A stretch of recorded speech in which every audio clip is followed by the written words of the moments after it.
Hello, everyone. This is Ursula with Black Girls Getting Their Shift Together. I am a self-care advocate, a self-care fanatic, and everything about personal self-development. So today we have a very special guest. There's an interesting story behind this meetup. It'd be very interesting to listen to. But first, I just want to really give a shout out to my 413 people. For some reason, I'm seeing everyone's comments after the fact on the replay, but shout out to everybody in 413. I really appreciate the support. You all have been so great, and it feels really good to reconnect with childhood friends. It feels good, and that you all are joining me on this journey. Also, once you hear my voice, I'd love for you to subscribe to my podcast. It's on all streaming platforms, which is Black Girls Getting Their Shift Together, as well as going on my YouTube page with the same name. And if you're hearing this on the replay, please type replay. I want to see who's out there. And we have some very special announcements coming up mid-November, so you all stay tuned. Also, if you hear my voice right now, I want you to share this live that I'm doing. You have two options. You can either share the live or start a watch party. It doesn't matter. I'm great with both. But I need you to do that right now and tag a friend with that as well. So today's topic is about toxic relationships, what it looks like, and why is it so hard to leave them? So right now, I'm going to introduce my special guest. You can hold on 1 minute, please. Also, if you are, when you all are on, I want you to type your names in the comments so I can see who's out there. Let us know. Say hello, something. Our guest today is Derrick Jones. That's me. Hey, Derrick. How y'all doing? So what I want to let everyone know is how Derrick and I met.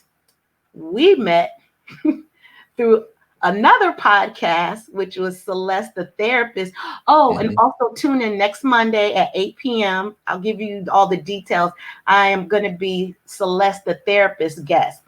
But I heard Derrick on her podcast, and his content is so dope. And once I heard him, I just did a deep dive and I literally binged on all of his podcasts.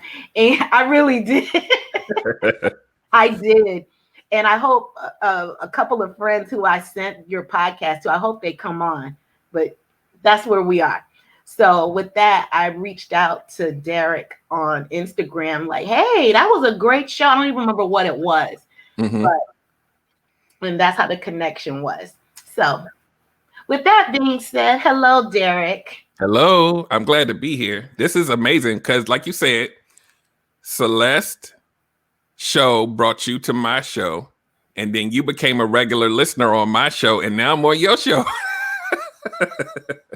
You see how things just come full circle? Just full circle. And when I reached out to you, I had no idea that I was going to do a podcast. Matter of fact, months and months had gone by. So whenever I started this podcast, it literally was about 2 weeks prior to that. Yep. And you're doing an amazing job. And we're going to keep this thing going, and we're going to support each other. And I implore everyone out there, if you have friends, family, whatever they are to you, support them. Everybody needs support. Absolutely. And you all make sure you also visit Derrick's website, which is RelationshipGumbo.info. RelationshipGumbo.info. And it's on all social media. So when you hear our voices, I want you to go on all of his social media right now and like it, and so we can keep the ball rolling. So, okay, let's get into it. So today's topic is about toxic relationships. And I want everybody to realize that there's several types of toxic relationships. Hey, Sharon. So There could be toxic relationships at work, the profession, with family members. But today we're going to focus on relationships, romantic relationships. Cool. I like that. That's right up my alley. So if you didn't know, Derrick is a relationship life coach. So That's he right. would be the perfect person to have on as a guest. So Derrick, I'm going to ask you, toxic relationships, what does that look like from your experience?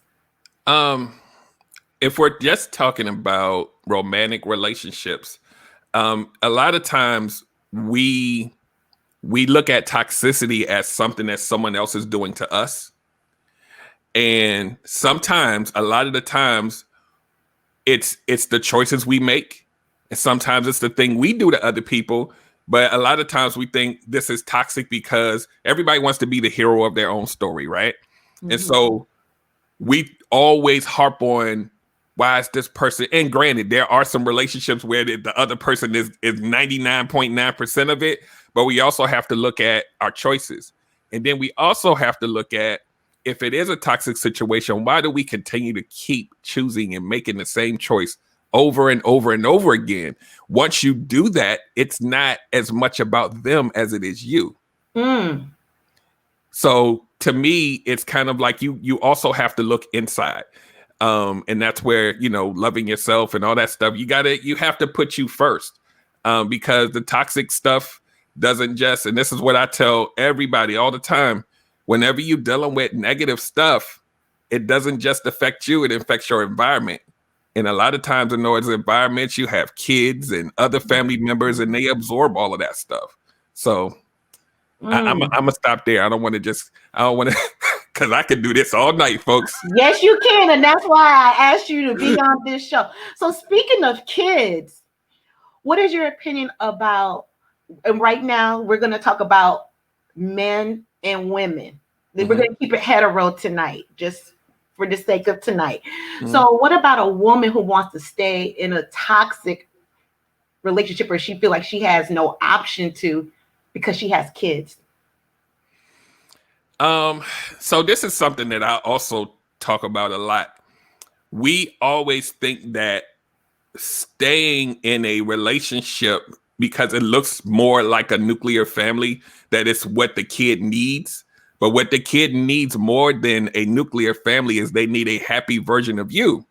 So if you are happy, that kid benefits. If you stay in a relationship where you're not happy just for it to look a certain way, that kid is going to carry that. Like, you have no clue that it's happening, because we in that, this generation of they gonna be all right. They can't hear it.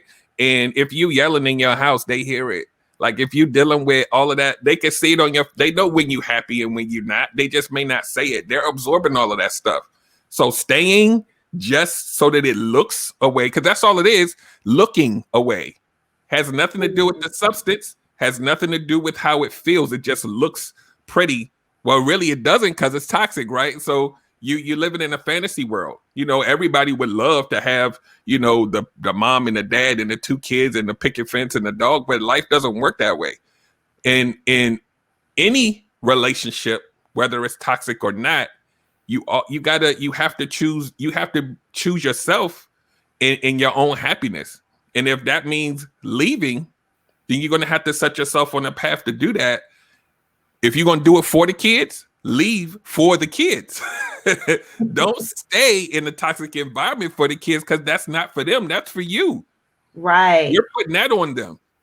That's you doing that. And anybody that tells you any less than that, that's not how this works. It's all about negativity. If negativity is around your kids, you're choosing that for them. I'm dropping the whole. If I could take this off, I would drop this. You're choosing that for them.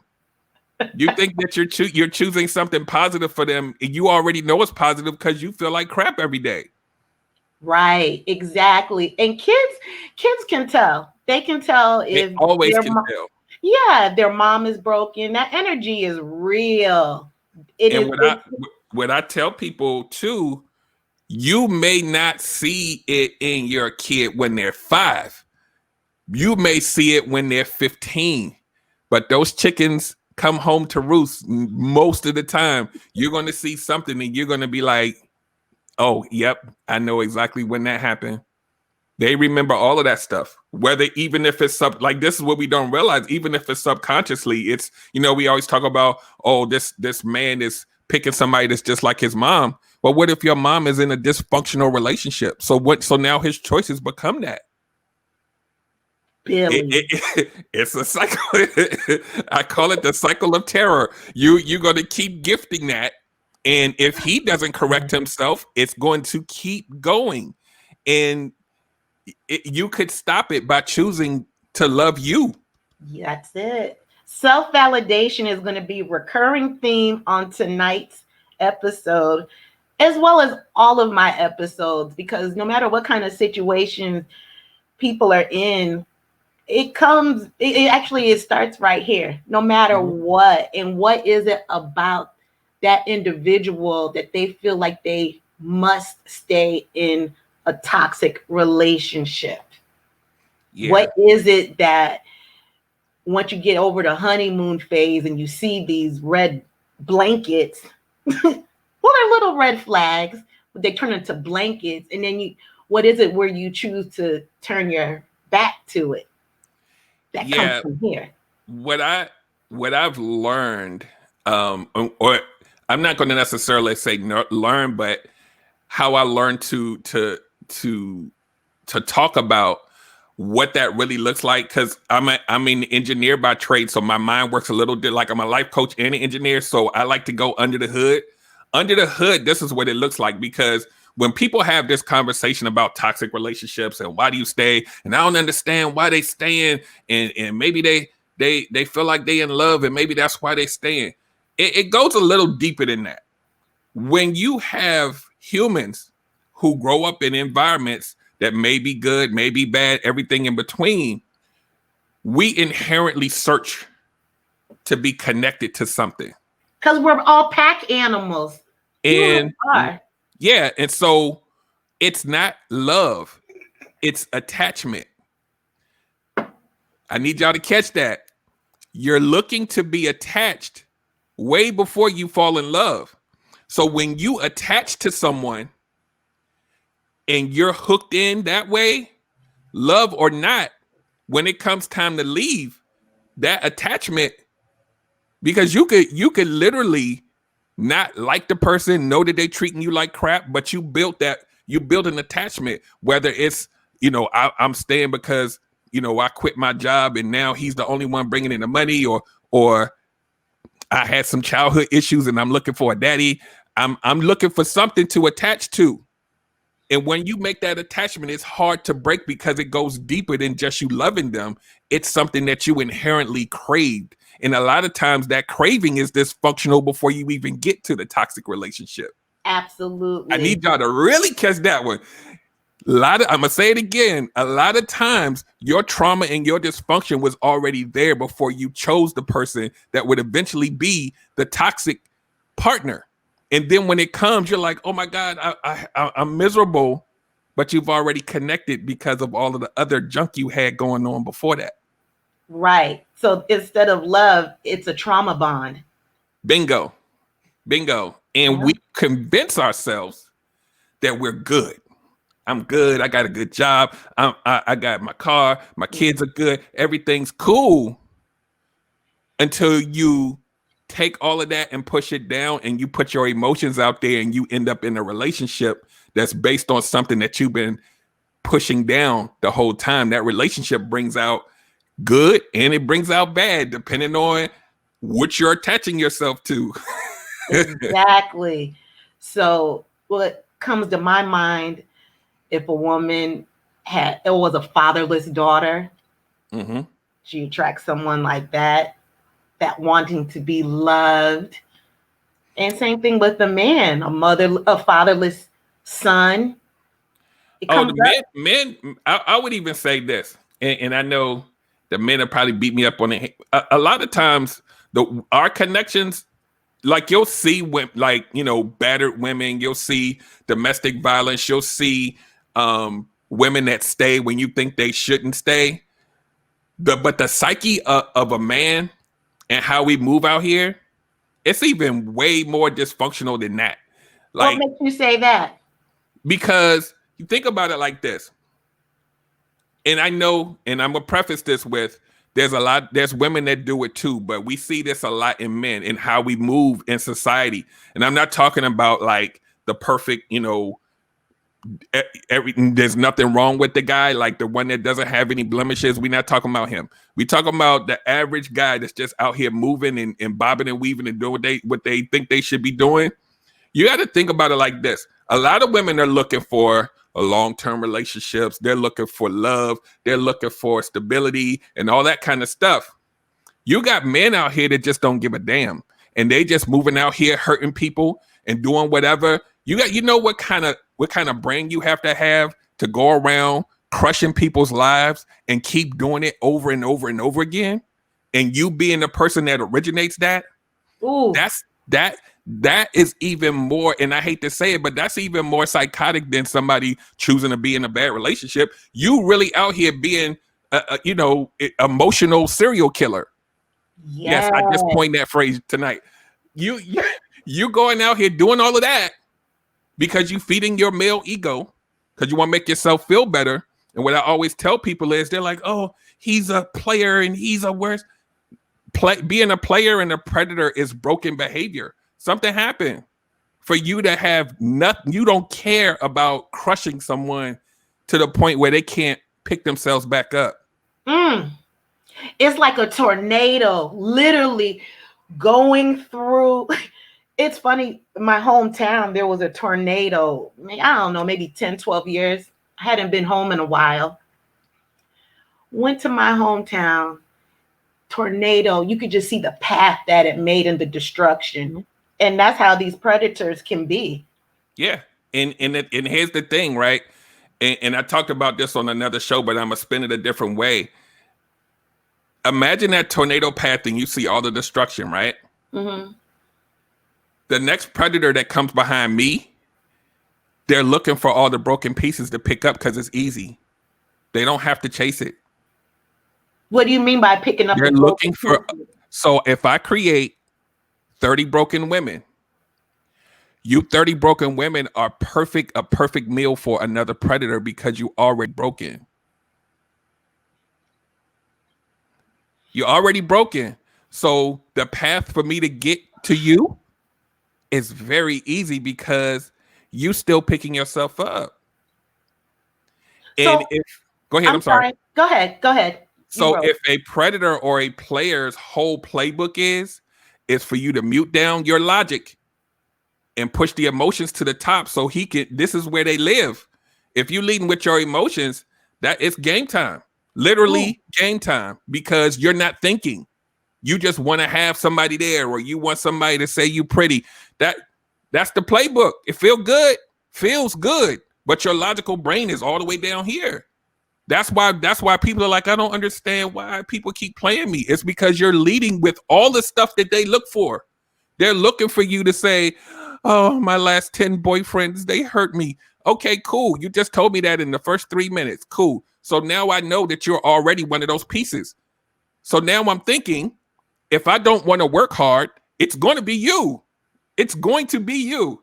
And once I do that, we may end up being in some situation or something that looks like a relationship, but it's already from day one, it's dysfunctional because you as the woman chose someone based off of you being in a broken state. So if that person is attracted to the broken you, let's say one day you decide to heal and fix yourself. You become unrecognizable person. Now they like, what's going on? I don't even know if I want to be here. You made an attachment based on you. Yeah, they're attracted to the broke you. It's hard for people to hear that. But you're like, oh, I'm happy in my... No, they met you when you was... If level 10 is the highest, they met you when you was a 1 and they thought that was sexy. Ooh. And you was like, oh, this feels so good because I'm a 1. You broken. You want to feel good. You want to feel like something's there. And what you do is to get you back up to 10. If you're at 1, and yes, I'm making this up on the fly. If you're at 10, if 10 is the highest and you're at a 1, You don't know how to break yourself out of being the one. You're going to look for somebody to fill those other 9 for you. Oof. So when you come into a relationship where somebody else represents the other 9 things that make you a whole person, it's impossible for you to leave. Why would you? Because if you leave, who are you? You're going to have to fight, kick, and scream to get yourself back, like to separate and heal before you can even think about. Because when you go into a relationship, you need to be a 9, 10, 8, 9, 10 before you even do it, so that you have control over where you go with this. This is important. It is. And that's why it's important to get your shift together. That's right. That's very important. And anybody who does podcasts like this, we always say, if you don't know how to figure it out, it's okay to go to a relationship life coach. It's okay to go to a counselor, a therapist. It doesn't make sense. It's not in your best interest to continue to do the same thing over and over and over again. And before you know it, you're 70 years old. You don't like yourself. You don't like your mate. And you're just there. And what I always try to tell people, and even though I'm a life and relationship coach and there's therapists and all these other people out here, I would love for people to come and use my services, but it's really not. It's really about having the tools to help you heal, and us as humans having the audacity to think that we know how to fix everything. Right. Like, it's impossible for you to, like, if you get married and this is your first marriage and you get divorced, you don't have any training on what it personally feels like to get divorced until it happens, but you want to fix yourself. Right. It's hard to do. Some of us will skate out of it and do whatever. But what I always try to tell people is, when you're in something that, and I'm trying to stay on topic, but you know what? Excuse me. If you go off, it's really okay, because it all still comes back to the same thing. That's right. I'm gonna need you to write me if I go too far. But no, you're good. Keep going, my friend. And before you say that, real quick, hold on to your thought. Anybody who's listening, if you have any questions for Derrick, type them in the comments. We won't know.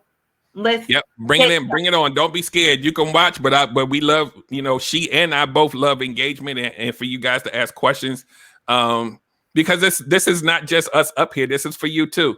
Exactly. But go ahead, my friend. So when you're dealing with something toxic and you're choosing it, because that's what I always tell people, you're choosing to re-hurt yourself. Like you have the option to. It's hard because remember I talked about the attachment. That's what makes it hard. You found a reason to hook and attach to someone. Love be damned. Like be damned. You're attaching on an emotional, a physical level, and it's hard to break that, because we've all been in situations where we was with somebody that we wasn't in love with anymore, but the attachment kept us there. You can fall out of love real fast, but you've already spent time. You've shared the emotions, and even when it feels dysfunctional and toxic, you're like, you know what? Where else I'm gonna go? I'm already in it. I might as well stick with the person that I know, because if I go somewhere else, it might be worse. So no, it's not about the other person might be worse. It's about choosing you first. Forget the other person. Forget the other fish in the sea. That's going to solve itself. You got to fix you first before you can even think about whether it's going to be. Guess what? It's going to be better than what you're dealing with right now. Exactly. And Maureen Mays said, ouch. Because this is how you have to. This is like the engineer mind. When you go out and leave that toxic relationship and you're healed, you can't control a person that's toxic coming into your life, of them being a dysfunctional toxic person. You can't control that. But when you're healed, huh? What do you mean by that? Meaning somebody could be an asshole, and you meet them on the street. You can't control them being an asshole. But what you can do is heal yourself so that when you meet the asshole, you recognize them. That's it. And if you don't heal yourself, you're going, remember I talked about 1 through 10? You're going to be looking for number 2 through 10 out here in the street, and you're going to keep repeating the cycle because you're trying to fill a void that you need to fill yourself. Yes, there's a space where you will want to put someone and you want to have somebody else there. That's cool. But that means nothing if you're not right. It means absolutely nothing, because if you don't know you, how do you expect to show someone else how to take care of you and do what needs to for you to be happy? Exactly. Now, granted, it took me forever to learn this, but now that I know, I'm like, you know what? You really got to take time to to be happy in your own space, to be able to be in a pandemic and not go crazy because you need somebody laying up next to you. You got to figure out what your inner peace and your happiness, where does that come from? This is the time to figure it out. If you don't know it, go figure out who you are, so that when you are, people are out here like, every time I meet somebody, they all want one thing, and I might as well just be by myself forever. You keep putting that energy out there, it's going to return to you exactly the same way. What the conversation needs to sound like is, yes, I've had this toxic stuff happen before. What can I do to make myself strong enough that if something bad happens, that I'll be able to recover faster? Absolutely. That's it. We can't guarantee that there will never be nobody that's not meant for you to come into your life. But once you are happy, all of that crap looks like crap. You'll be like, wait, nah, you know what? I can only call you after midnight on Tuesdays. Ding, ding, ding, ding, ding. But if you're looking for 2 through 10, guess what? You really get, okay, well, let me know when you wake up. That's what that sounds like. And it's like, they're showing you that you're not a priority, but you're like, well, you know what? I'm not, nobody else checking for me. So no, you need to check for you. Check for yourself. And like I always tell men, because men tend to, we're, like I say on my show, whether people agree with it or not, we're trained predators. We're out here on the hunt. We're looking for how many we can get. That's what we grow up in this culture. And when you are a predator like that, and then you decide one day that you don't want to be one, and you out here dating and you're trying to go on dates and do the right thing, one of the strongest things that you can do as a man, because everybody says all men want to, all they want to do is have sex all the time and they're not really looking for anything. The strongest thing you can do as a man is have someone come in your face that you normally would have pounced on and say, no, I'm good. If you get to that point, you're winning. Absolutely. It's not easy because it goes against everything in our DNA. But if you can say, you know what? I need to maintain my peace. It was nice meeting you. I got to go because I'm trying to build an empire over here, or I got a kid I got to take care of. And if I bring in whatever, something don't feel right, and then you walk away, yeah, the woman might be mad. They might be used to getting what they want or whatever. But guess what? You protected your peace. And the same thing for women. You'll meet somebody and it don't feel right. And you're like, well, I am lonely. Mm-hmm. Once you get empowered enough to say, I really like what I see, but it don't feel right, I need to walk away. Right. That's the true power. And when you walk away, you might be by yourself for a year. You may go on some dates. You may be by yourself. You got to be okay with that. Because once you start getting into the cycle of saying and emitting, everybody's bad, I will never find anybody. That's what you're going to. It's an affirmation. Everybody sucks. They all want. That's what you're going to get. No good men. Yeah, you hear it all the time. I hear it all the time. Like, what I do, like I hear it all why are all the bad men attracted to me? Why is every man? I'm like, every man. So you've been around the whole globe and you met them all. No, you didn't. It's the men that you are choosing. Even if you said I got 10 girlfriends and they all had the same experience, it's still a very small sample size of everyone. so when you walking around here like, oh, I'm good, I don't need anybody, I'm gonna be single and I'm happy like this, cool. Nobody's hating on that. You've been hurt, you don't want to be hurt again, you want to be single, cool, do you. But don't go home and say, well, I wish somebody was here, because now the energy is clashing now. Like, which one is it? The universe has no idea what it is. You're right. Say what you mean what you say, because words are very strong. Positive or negative, an affirmation is an affirmation. Oh, yeah. Let me get into the comments. And hey, Angela. She said, or they want someone to take care of them. Yeah, so let's do this. So people, and now we're in the age now where, we always talk, oh, men to provider. There's a lot of dudes out here that are looking for some, and that's broken behavior too. It's all broken. Now, I used to be able to say, here's the gender roles and the man should be doing this, but in 2020, I don't know who these people are. I just traditional rules did not apply. Because you have men out here that's like, yeah, I'm cool with sleeping on your couch and not, take care of me. And the woman is like, cool, you can do that, I got you. And I'm like, who or what?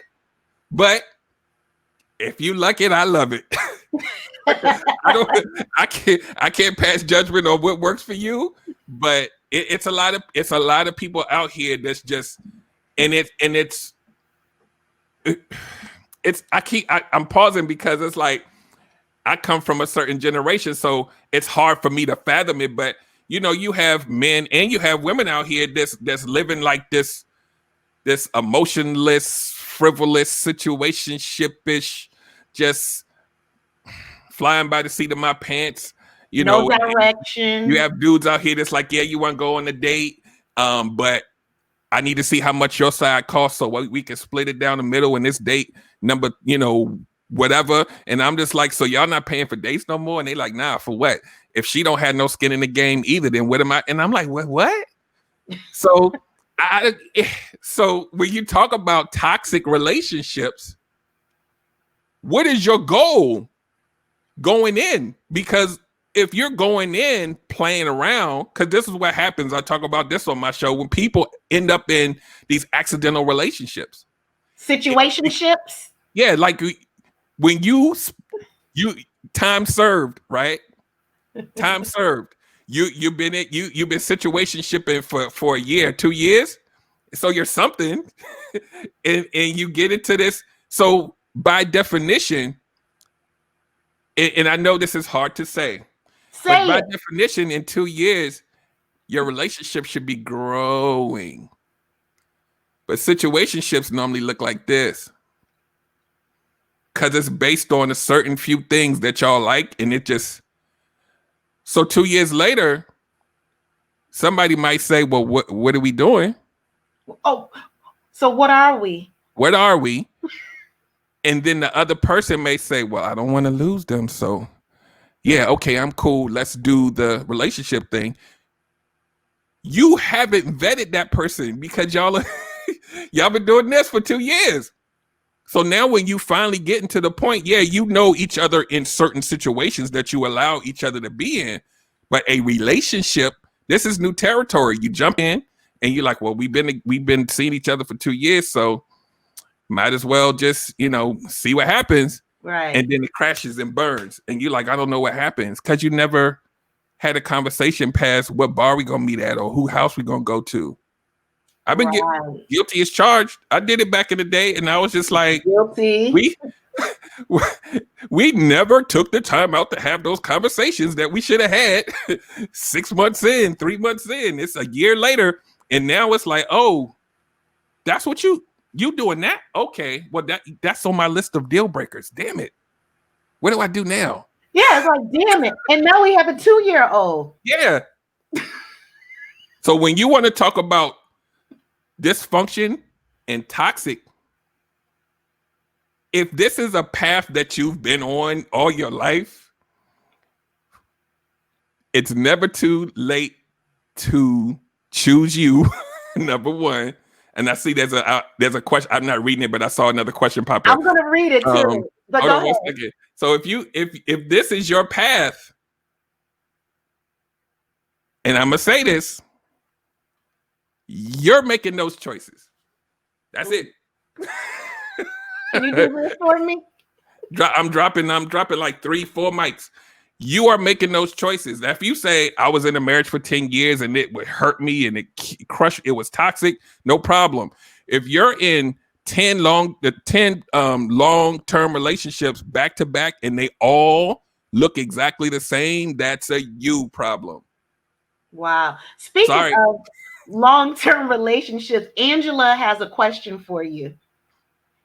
She said, what do you say, Derrick, about a marriage of 17 years and then him going back to his ex? Without knowing all the details, speculating.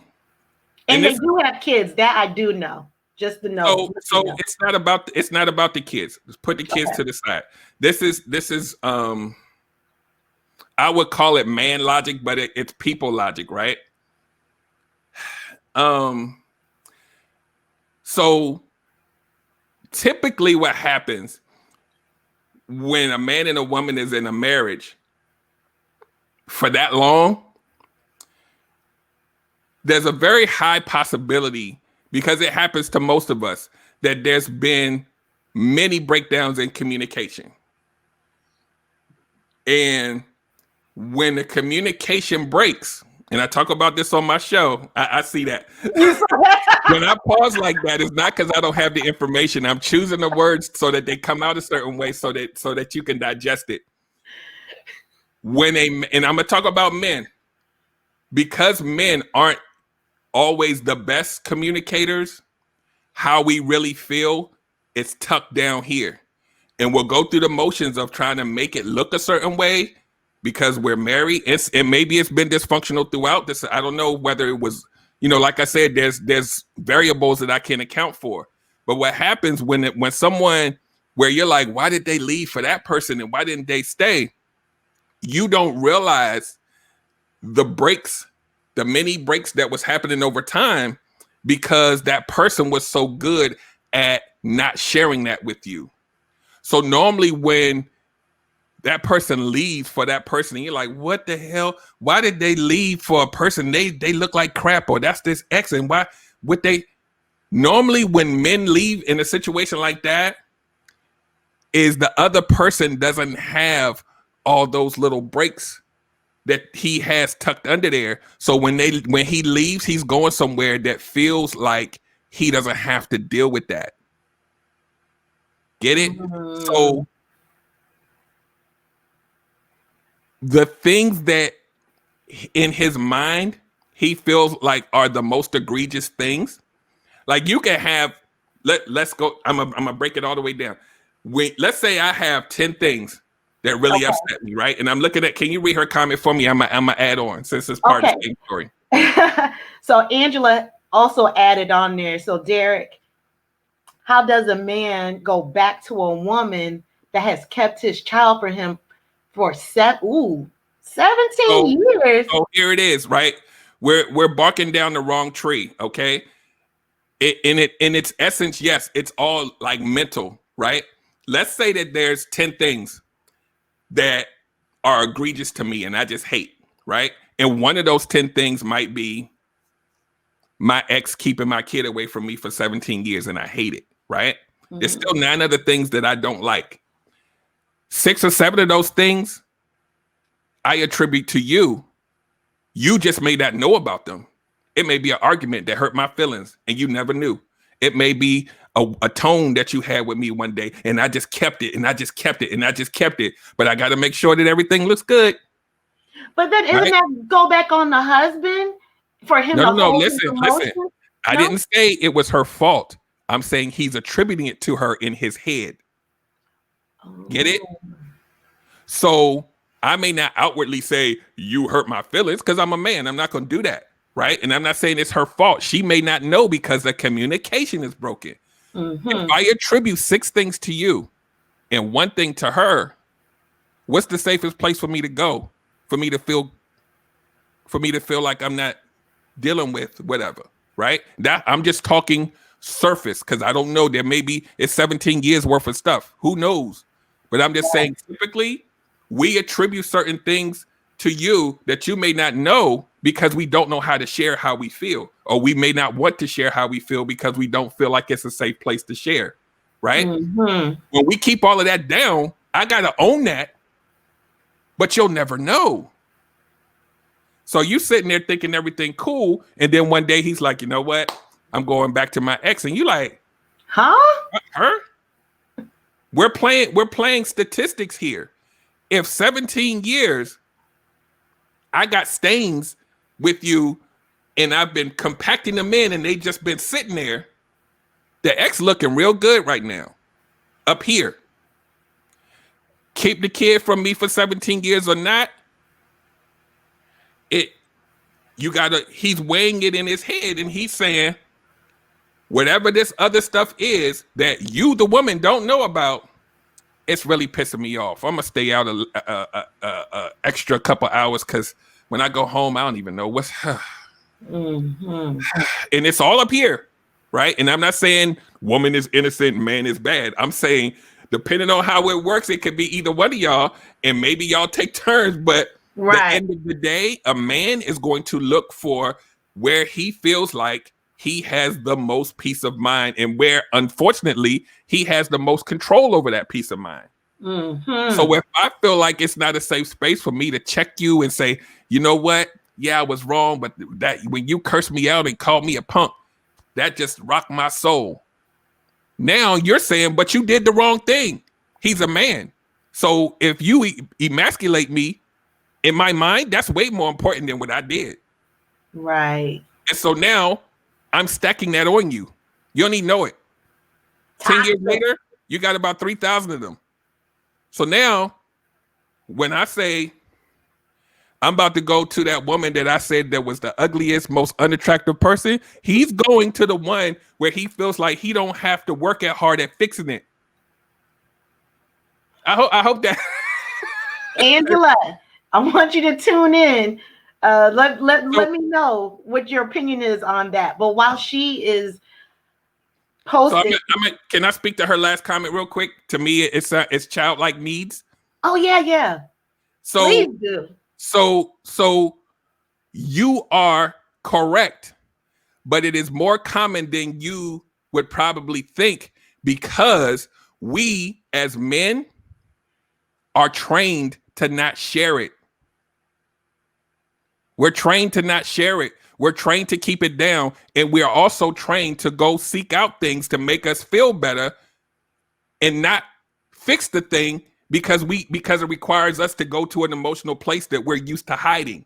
So yes, it comes off childish. It comes off insecure, but it's more common because of how we're trained as men. Like, I don't know him, but I can tell you exactly where he's coming from because we're all trained that way. Mm-hmm. So a man that doesn't look like that, we have to fight the urge to hide it. We got to say, hey, baby, you know what? That right there, we're going to have to work on that. You're not going to hear that. He's just going to be like, you got it. So are we good? That's the conversation. It's not going to be what it should be, which is creating a safe space for each other to say, hey, you know, yesterday that argument was pretty whatever. Can we sit down and discuss it so we can work through it? Because I don't want you to carry that to the next one. Because the next one coming, we don't know when, but I don't want you to carry that over. That conversation doesn't normally happen. We just walk and say, you know what, we good. And you go to bed and everything cool. Hey, honey, let's go take little Bobby to school in the morning. And it's over. And with that being said, Angela said, this is sad. Sad. And the thing about it is, and that's why I chose to, like, I'm a NASA engineer. What the hell am I, a life coach? Because I know it's important for us to learn the tools, especially for men and women, to learn the tools so that we don't have these train wrecks over and over and over again. So I'm helping you put the puzzle pieces together, and maybe part of that puzzle is this might be how he thinks. So if you know how he thinks and you love him and you want to be with him, maybe your delivery might change. Maybe the way that y'all operate together might change a little bit, and you make that little tweak, and then your trajectory goes in a different direction than where it went, where it goes. Sometimes when you, like I always talk about a timeline, if you could go back in time and catch that point where you called him a bitch or you did whatever, that might have been the catalyst for it to go a totally, and you never knew it happened. And it just takes a little bit more understanding. And a lot of times it's intuitive for you to have those conversations. And sometimes you got to go see a therapist or like premarital, do whatever kind of counseling anyway. Not just when you have problems. It's not about saying we're dysfunctional. It's about saying we need some tools because one day we're going to have an argument or something's going to blow up and we need to know how to get back to center. Exactly. We hate ourselves. We're gonna be all right. We love each other. Cool. 9 times out of 10, that man isn't gonna be like, you know what? I was depressed that week. That's why I didn't take the trash out. I really feel like crap today, but I'm gonna go ahead and take little Susie to the soccer game. But my brain is just, you're not gonna hear that. You gonna suck it up. That's what we train to do. Suck it up and go. That's toxic too, right? Oh, it's very toxic. It's who we are though. It's toxic as hell because you bring that home with you. You carry it with you and you hope that you can medicate it. Oh, let me go get a drink. Let me go, do whatever. And it's all broken behavior. Now you say, well, what do you do? Most of us don't know what to do. That's why we do shows like this. Because that's why it's okay to go and look for a relationship life coach. Like I said, I would love for you to come see me or come see whoever. But at the end of the day, I really care about you understanding how this works.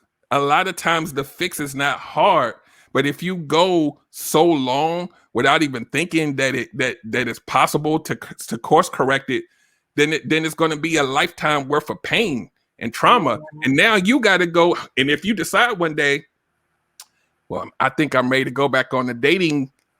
How did you gain the knowledge to know how to fix that? Ooh. Where did you get that information from? Where did you get it? And I'm not saying always go to a therapist. I'm saying it might not hurt to go to a coach or a therapist and say, hey, you know what? I feel like I'm okay, but I was with the person for 17 years. I know I'm carrying something. Right. Because I'm gonna tell you a personal story from me. This is hindsight, right? Mm-hmm. I was married before, way back in the day. And when I got divorced, it wasn't fighting. It wasn't a bunch of back and forth. It was a mutual decision. And because I got married from a situationship into a marriage. Oh. So there wasn't any beef. So when I got divorced, I was like, I should be all right because we wasn't fighting. I'm good. Let me just go out here and do me. And what I did after that was I went out and bought a brand spanking new car off the lot with the little white little stuff you pay. I did that. Couldn't afford it. I'm running the streets. I'm going to every club and party and drinking. And so it wasn't that I knew that I needed help. But if I looked at my behavior, I wasn't doing that before. Those coping skills, the coping mechanisms. And so when you out here doing all of that kind of stuff, and you know that ain't you, right? It wasn't drinking socially. It was drinking to get towed up. And I'm like, hindsight, that behavior was a direct correlation to the separation from a person that I was with for 2 years. You just don't walk away from these things clean. You got to process it so that you can come out of it better. Right. I don't care how, like, we're so trained to say we good. We don't, because if you don't come from a family that has given you the tools that you're supposed to have when you experience devastation. If you don't have a family, if you don't have a therapist that doesn't tell you how to fix it, how did you do it? You didn't. You did. Well, you would have found somebody else to replace it. You did. Right. And they sweep it under the rug, and then they meet Billy. And we hope that the next person is good enough that we don't have to worry about all of that. You still got to fix, like this is, we talked about this at the top of the show. You matter. Right. You matter. So you got to make sure, you know what? This is about the third time I've been hurt. I might need to go and see who has the tools for me based on my profile. How do I maneuver moving forward? Because obviously I am doing the same thing. Oh, if you're a woman out here saying every man I met is a player, you haven't done the work. Exactly. You haven't done the work. If you say like you could say, well, this one was a player, and then I had a good one here, but it didn't really work, and then I got another. If you say everyone is a player, you haven't done the work. If you say every man just wants to sleep with me, and you haven't done the work, because you're allowing them into the space where you can even feel like you spent the time and they feel like they can probably get it, and maybe they did because you're broken, and you're like, well, they just slept with me and then they ghosted me. That's you got work to do. Right. So Angela says she's going to partly disagree. So Angela, I want you to put in the comments partly disagree. Yeah, we need that partly, even if it's 1%. Let's go. Yeah, we here. So while we wait on Angela, hello, Linda and Derrick, your cousin said hello. Hey. Someone, I'm not gonna say their name. They just text me. They and said, let me preface it with this. Yeah. Anything, this is the disclaimer that I use all the time. Anything that I say tonight, it's from a several perspectives, but it will never be all. So you're always going to find something that doesn't match up with what I say, because we're human. We got a million perspectives. I'm just giving you the most common ones that I see every day. That's it.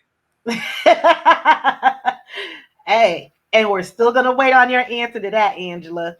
So while we wait on that, someone sent me a text, and she said that what does she do about the toxic relationships, because married men are always attracted to her, or she attracts married men.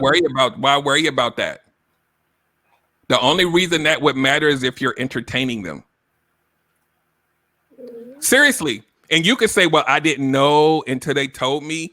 The only way that you wouldn't know is if he literally never went home. He don't have no kids, and he's married, and him and his wife live in two different houses. There's a lot of men out here that know how to manipulate your emotions so that it looks like they're single, and they'll have qualifiers up front. Pay attention. They'll have qualifiers up front to get you off the scent, right? Like what? Like, for an example, I gotta work and I work from 3 a.m. to 7 a.m.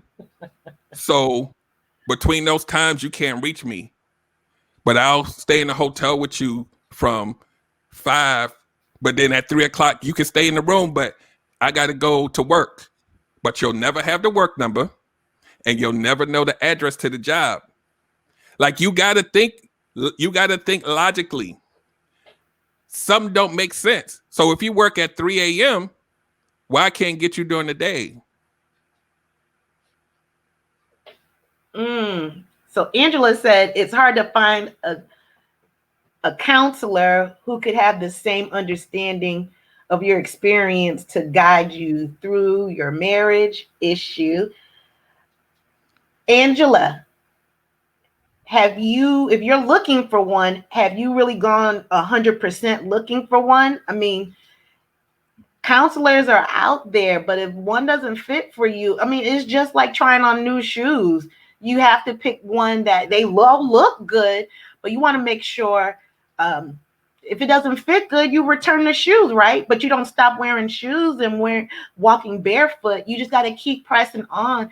And it's no judgment, but it's really how much do you want it? Right. And just to piggyback on that, I'm not a counselor or a therapist or any kind of doctor, but like she said, the flavors of the types of therapists out there will blow your mind. So it's very likely that you're going to find one or two or three that don't fit, but they're out there. That's number one. Number two, you'll very rarely find a counselor that's been through your exact situation. What they're trained to do is they're trained to take the cues and try to paint a picture so that they can help you understand it.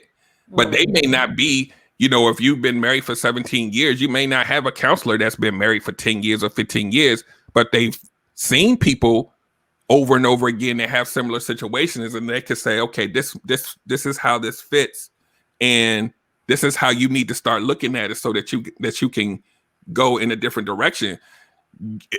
There's so many different ways to be toxic and traumatic, and there's no way to find a counselor that knows everybody's situation. I dare you to find.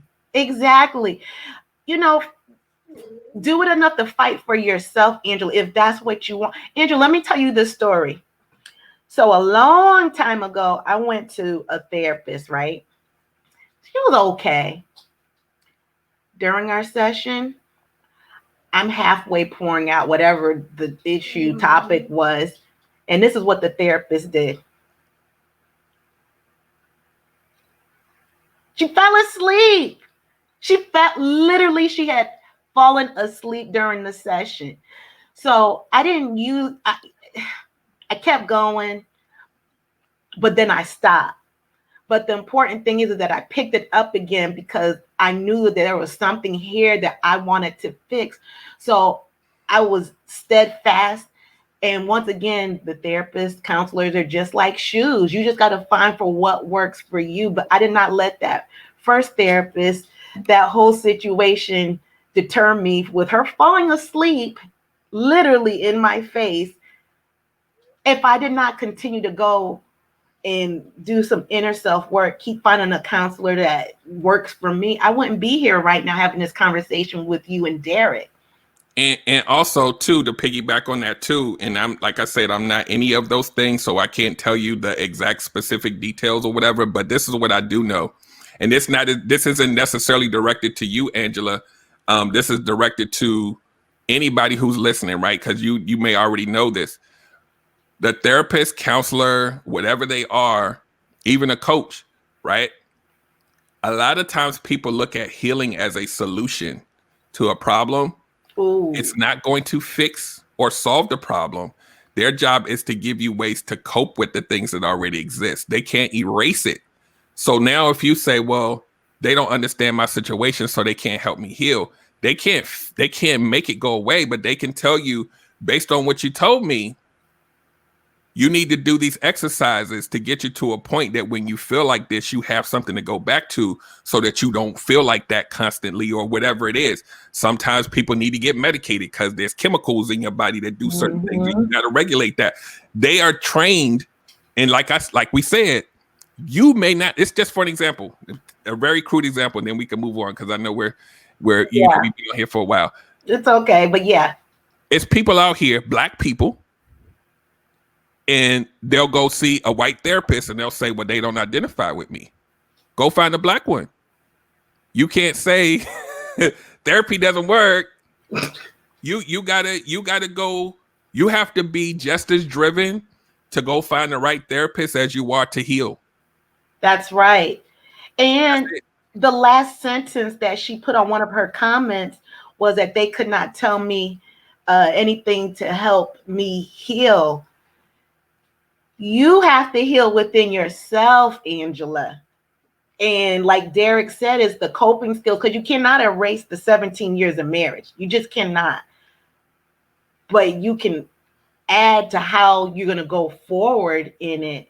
And once again, just keep pursuing and finding a therapist, a counselor that works for you. But you have to look within yourself to have that inner healing. And they may not say everything that you may agree with, but you have to just be open to everything and don't stop. Don't quit. Angela, I've seen you in the gym. Angela has lost probably 100 pounds, literally.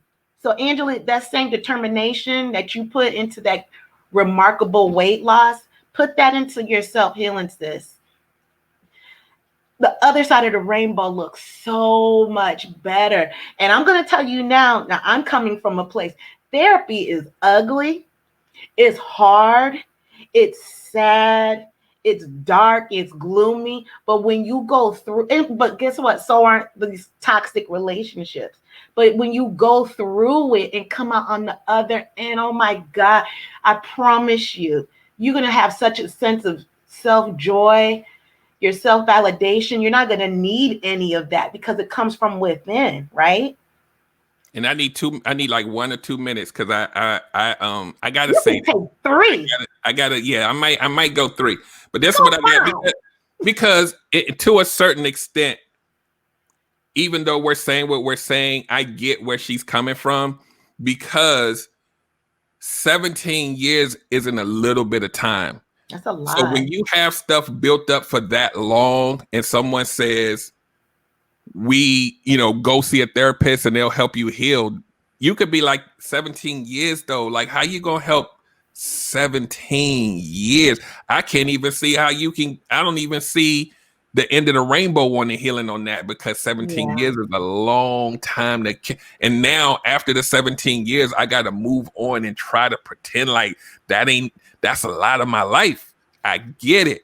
But what you have to learn about therapy and healing is, especially when you're talking to a counselor, you got to think about it not as they're going to fix me. Think of it like a toolbox. They're giving you a toolbox of tools to use for when you get it. Because 17 years, there's going to be many, many days where you're thinking about, damn, go back to the toolbox. Okay, cool. Here's a little tweak. All right, here's another thing in the toolbox. If you think about it like a toolbox that you have to carry with you, that's the whole purpose of going to therapy, is to have the tools for you to keep moving on through your life and not have that thing affect how you move out here. Absolutely. VB, I do not know you, but it seems like you are a therapist or a counselor of some sort. And she said, we do not offer magic pills. I love that. They don't. They do not. It's just it's the tools. That she said, you got it. It's right. It's the tools. That's what, matter of fact, when I was going to therapy, Pam always said, put it in your toolbox. Put it in your toolbox. But it's also good to work on it. So for the next relationship, you know what to do. I have a question for you, Derrick. I'm here all night. I'm joking. Not literally. I have a question.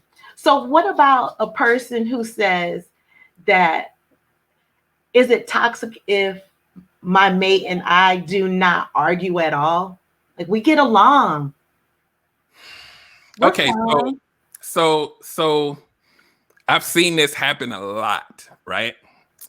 And I would say this could exist between two people who have excellent safe spaces and communication. Doesn't happen often. But if someone because to say someone never had an argument, I've seen this happen before, but it's very rare. But they would literally have to be like beasts at like knowing the love languages and how they attach, and that doesn't happen. And normally we come in untrained. It's like we just winging it. That's most of us. For somebody to say we never had an argument, I would want to say, how long has the relationship been? 6 months? You ask somebody 5 years in, if they say not one, I'm suspect. In my opinion, I think it is toxic because someone is not giving their emotions. That's true. You're very, very, very true. I'm saying there's two sides to the coin, right? There's some, and when we talk about argument, are we disagreeing or are we going at it? Like, so two sides of the coin. Very high emotional intelligence on both sides. Very rare. Could happen. There are unicorns out here. very high emotional intelligence. We know we're not going to go but to a certain point, and it'll never look like a real argument because we know how to communicate with each other, right? Yeah. On the other side of the fence, you have people that don't have arguments because I'm muting everything down and I'm giving you what I think you need so that you can shut up. And the other one's like, okay, cool, I'm over it. And then it doesn't look like an argument. So that happens too, where we're pretending to be okay and we're really not. Ooh. I've seen it. I've been all of those things at some point in my life. You think about it like this. Who wants to feel what it feels like to be in an argument? Nobody wants to feel that. So if you don't want to feel that, either you're going to talk it out or you're going to look away. You have two options. As a man, we normally going to look away because why the hell do we want to even, like, I'm not going to share with you that I was hurt by what you said. I'm just going to be like, we cool. Let's go. What we doing? We going to, what are we doing? We going to get some Chick-fil-A in a minute? Like, we good? Let's move on. But did you really move on? Right. You physically have moved on, but emotionally, mentally, those will be it's still there. Yeah. Or they'll be at the bar at Applebee's. Yeah. Not wanting to go home. Some way throughout the trajectory of your life, when you hide it, and I mentioned this earlier, it always plays out in your behavior, some way, shape, or form. It may be a little change, it may be a big change, but you need to purge it somehow. Like I said on my page, it could be you hanging out in the man cave for 5 hours. It could be you drinking more than normal. It could be you hanging out with you always have to find a way to purge it, because if you don't, then it becomes a hostile environment. So in order for you to not have a hostile environment, you gotta purge it so you can go back and deal with your family and do what you gotta do and take the pictures and do all that. It's cool, but did you really tackle that? It just keeps coming back. You just keep putting Band-Aids on it for years. Yeah, it's like literally somebody shoots you, a bullet is in your arm. You're not gonna go to the hospital, you put a Band-Aid on it. It'll be all right. Yep. No. We're gonna start wrapping it up, but before we do that, Derrick, if I can keep you for another 5 minutes or so, because I want people to take that time to share this live video right now or create a watch party. I dare you. So that's some kind of reverse psychology. I hope it works. Please share this. I know for an absolute fact, if it's not you, you know a whole bunch of somebody that need to hear this conversation we had tonight. Exactly. I've been on both sides of it. I've seen my friends go through it and I've been that person, but not anymore. How I used to be, I'll share this. It felt like having a balloon and the balloon had holes in it. You just putting a bunch of water in it and it'll get full, but then the water still comes out. That's toxic. It's almost this is dramatic, but it's almost like a sense of self-violence, violence against yourself. Not kind of, that's what it is. Yeah. And guess what? Some people get addicted to even doing that. Like they don't even know any other way. Exactly. Thank you for sharing, Michelle. Michelle, everyone, Michelle has an awesome t-shirt line. I watch it. Thank you for sharing, Michelle. So, speaking of love, what about a love addicted person? What's your opinion on that? Wow. That right there is super, super, super dangerous. Because it doesn't hold any weight other than that, right? It's really about, go ahead. Can you explain to people what your definition of love addiction is so that they can at least get a ring? So I'll put it in terms of like how I see it. And there's probably some technical dictionary terms, but this is how I see it in layman's terms.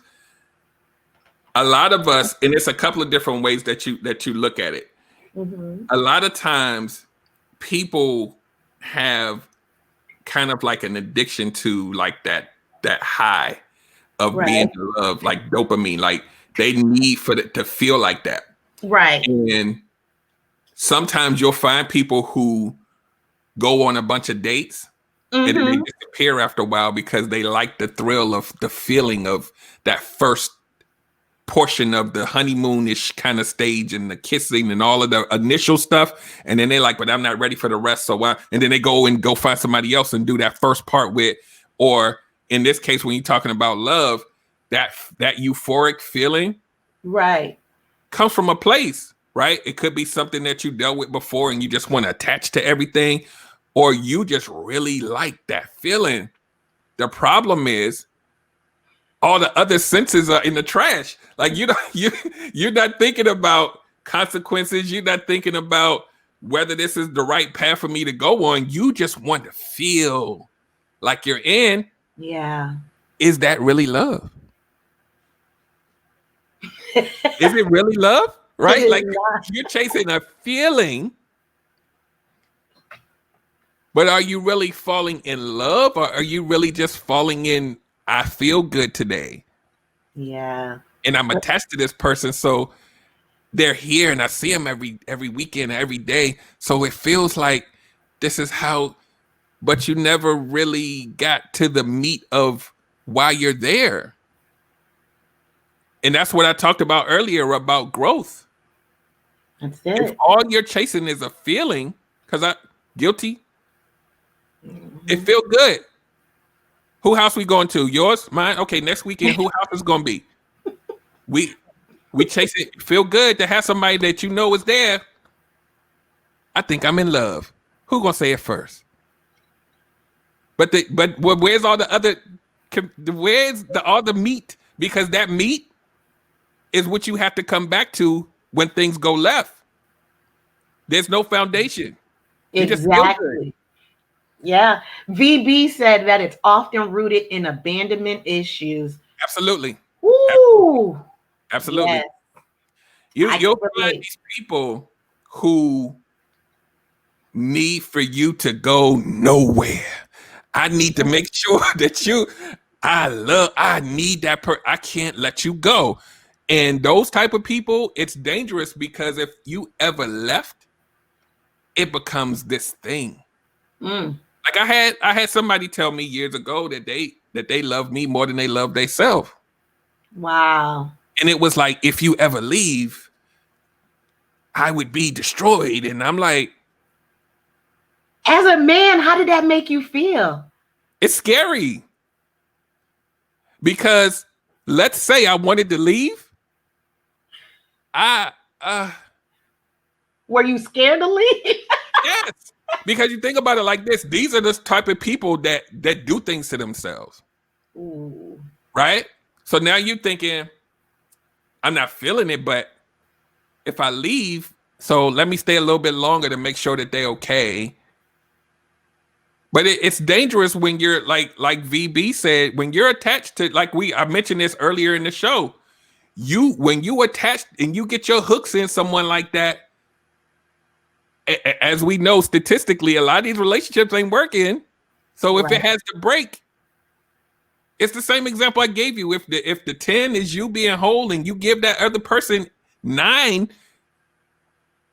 when you detach, your whole entire soul, being, every part of you is gone. That person, that you let them take that from you. You did that. You did that. And then when you're that broken, then you the one going on social media like, let me make a dummy name and see what they doing. Let me ride past this job and see. That attachment runs deep. It does. That's why, like, when we were growing up, we never really heard self-love and all that. This is becoming even more prevalent now because we're so messed. Like, we're so exposed to so much stuff that we've become something where self-love has to be important now, because how do you stay centered? it's important to stay grounded. Grounded, right. And that self-love, self-validation, once again, that word, it is paramount. Because if you do not have that self-love, there could be that predator that you're talking about, and they'll give you their defined warped definition of how you should be loved. You gotta have me back and do a predator show. Look, real deep. Oh yeah. Oh, absolutely. Can we? Let's do that. Whenever the show comes back, let's do that next year or whenever you off your break. This is a Derrick. Oh, we can do a bonus show. We can do a bonus show. Listen, this is a pandemic, a global pandemic. December may not even be promised. So we're not waiting until next year sometime. Don't worry. It's going to be a bonus. And if you all want Derrick to come back on, hit a like, do something. So Derrick, I'd love for you to choose a number between 1 and 3. Oh, I thought you was going to say 10. Let's do 2. Good. I have 6 questions for you. Woohoo! I'm ready. Okay. So, question 1. This is our rapid fire. What has been your most enjoyable episode of being Derrick Jones, relationship life coach of Relationship Gumbo? From my podcast? Yeah. Oh my God. He's had a lot, you all. So yeah, we're 57. He's probably thinking a lot. 58 episodes in. The most enjoyable one. Mm-hmm. You know why this is hard? Because every of the 58 shows has something to do with me personally. So even when I have guests and we pick a topic, it's still a part. So every one of them is like my baby. But I would say the few that I've had, and I can't pick one that deal with mental health. Really? Those always hit because, in relationships, this plays a big part too. And we talked about that a lot tonight. Mm-hmm. The mental health shows always hit home because this is something that we don't talk about. Yeah. And when you have a show about it and you speak to people in a way that they can digest it, then the light bulbs go off. And then you get the inboxes and you'll say, hey, that therapist you had on the show, can I get their number? Because I think I might need to. That is the reason why I do what I do. Absolutely. It's to have that light bulb go off. If you in a relationship and you like, Derrick said I should be thinking this way and maybe I need to go to a therapist. I always have coaches on my show, and what I always tell people is, if you vibe more with them, go. I'm not here to not give you an avenue to go get your help. So if you connect more with them, we just had this just tonight. Somebody's gonna be the flavor for you to go choose. Go do that. I would rather you do that than to stay hurt. Absolutely. All day. Like, that's why, like, if you like in Spin City can say this as well. If we didn't have a component of what we do that didn't come from like deep in here to actually give a damn about you, I would have quit a long time ago. I would have been quit this. This is a labor of love, literal love. Yes, I get it. I really do. Okay, here's another question. What is your most enjoyable thing about being a life coach? A relationship life coach, being a life coach. I think I just said it. Helping people. Like, it's the most enjoyable thing for me, especially coming from a person who's a life coach and also has like a super like analytical brain. I enjoy solving the puzzle. I'm a troubleshooter. So if you bring me a problem, I am going to find the answer. I'm going to find a solution no matter what, because that's what I'm trained to do. I'm just lending that to human behavior because I have a very vast life experience in different things, and I put it all together. So when you give me your story, it's a puzzle to me, and I have to solve it some way, somehow, or give you the tools that you can have to get to a better space. But that's what I do. That's why I enjoy this, because it's inherently a part of who I am. Absolutely. To piggyback on what you just said, part of my healing that I've had with that light bulb moment is because I did a deep dive and I was able to put a name to different toxic situations. So when you put a name to something, you can heal from it, you can figure it out, and then you can go forward.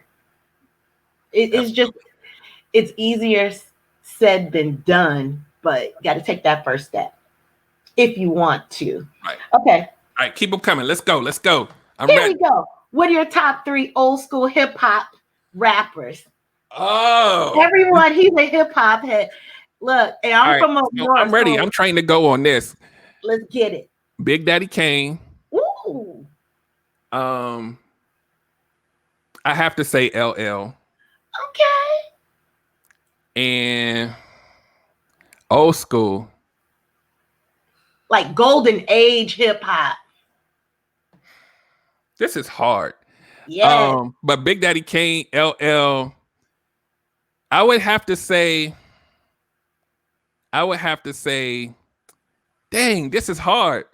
I cannot believe I actually stumped the relationship gumbo. Look at him hitting his head.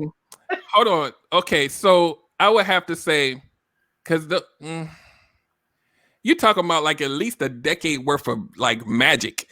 I'm gonna just go out on a limb and say, you better not say Vanilla Ice. No, I'm joking. Oh, come on. Don't do that to me. Don't do. Yeah, Eric, that's what I was going to say. Rakim. Eric B. and Rakim. Yeah, Katrina. There you go. That's it. I'll even give you an honorable mention. Throw one more in there. Because you know what it is? It's so multi-layered. Like you could talk about lyrics. You could talk about who you could rock to and dance. So it's all together for me. Like an honorable mention. Yeah. I would have to say EPMD. Oh my God. See, yes, we'll do that. Let's go EPMD. You guys to chill. Let's do that. So here's part B to that question. Okay.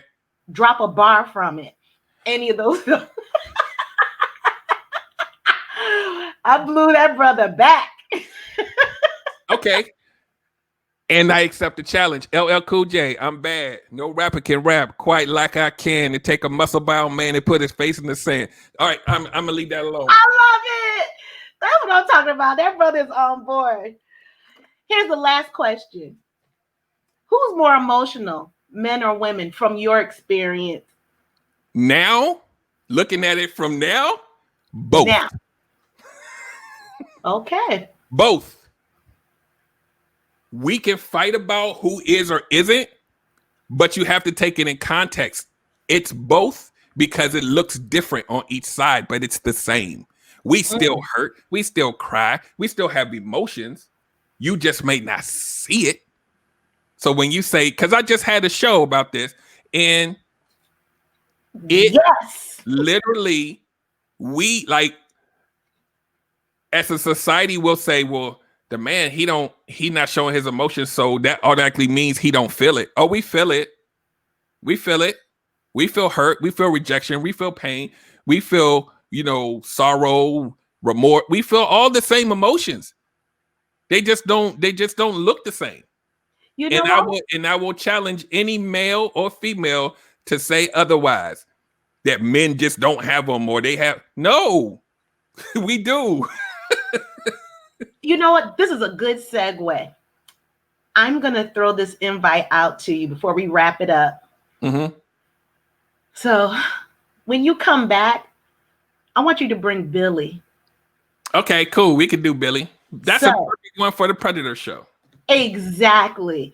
So that's going to be our next show. And if you all want to know who Billy is, you can either get a sneak peek and you can go to Derrick's website, RelationshipGumbo.info.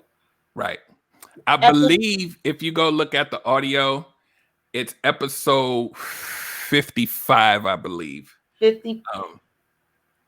It's somewhere around there. We'll put it in the show notes. Yeah.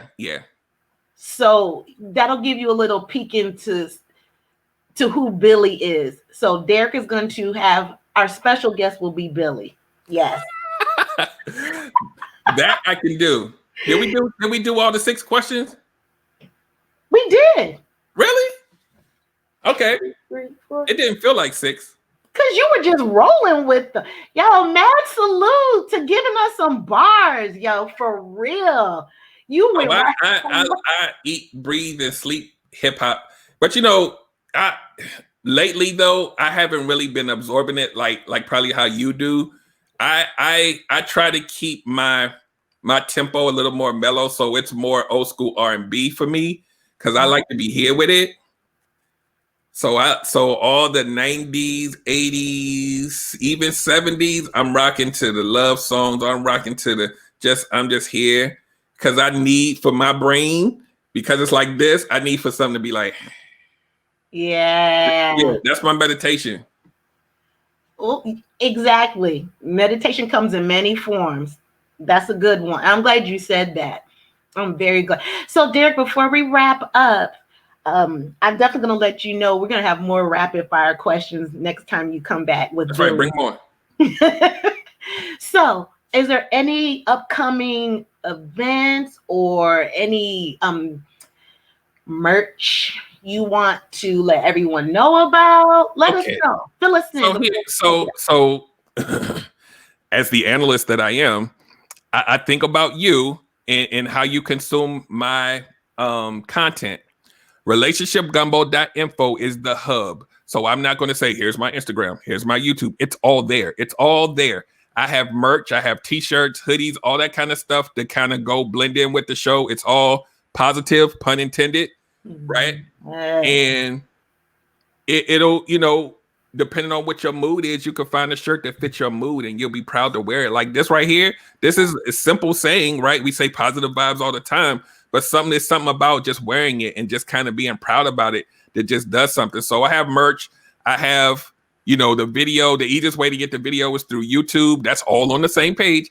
You can get personal one-on-one life coaching. I'm launching something next week that's kind of a secret. So if you follow me, I got something that'll allow you to have a easier entryway into getting to me one-on-one or even in a group setting.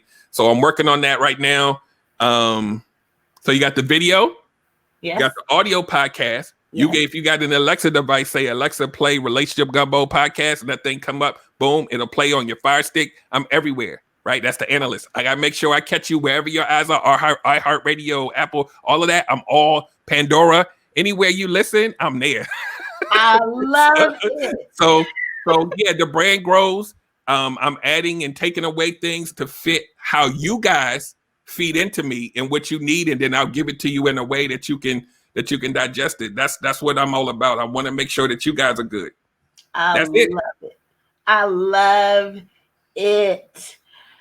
Well, this has been just a treat.